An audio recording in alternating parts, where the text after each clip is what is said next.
Méditation du 2 janvier, le défi du deuxième jour. La course n'appartient pas aux rapides, ni la guerre aux vaillants. Ecclésiaste 9, verset 11, version Nouvelle Bible Seconde. La fête est finie, gueule de bois. Qu'est-ce que le deuxième jour de l'année peut nous réserver d'autre? Les vacances sont terminées, les derniers feux d'artifice ont éclaté hier, les cadeaux ont tous été ouverts et les étreintes affectueuses font place au cumul des dépenses sur la carte de crédit et aux plats à emporter. Où sont les promesses, le raffinement et l'euphorie? Peut-être sont-ils partis à la première occasion. Nous avons maintenant de nombreuses secondes devant nous. Après le premier jour de l'année, qui est celui de l'émotion, le deuxième est celui de la raison. Beaucoup de gens n'aiment pas le mot deuxième parce qu'il semble signifier quelque chose d'inférieur, de second ordre. Nous voulons rarement la deuxième place ou la médaille d'argent. Marcher le deuxième kilomètre, c'est presque devenu une pénitence. Le 2 janvier, personne n'envisage de changer de vie à cette date. Aujourd'hui est bien le retour à la dure réalité. Mais attends un peu, tu dois te souvenir que c'est toi qui fais ta journée. Ce sont les décisions que tu prends tout au long de ton parcours qui définissent ton bonheur et ton destin. Alors,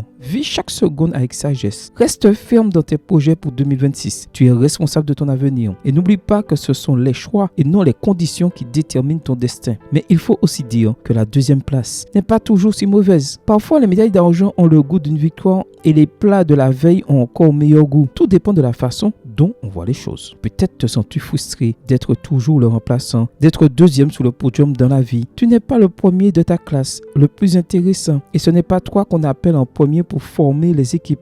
Détends-toi, ce n'est que le deuxième jour de l'année. Les plus rapides ne gagnent pas toujours la course et les plus forts ne remportent pas toujours les batailles. Si tu places Dieu en premier, tout se passera bien. Sache que le deuxième jour de janvier est également important et que si tu profites de chaque seconde de 2026, tu passeras une année inoubliable. Amen. Bonne journée à toi et que le Seigneur te bénisse.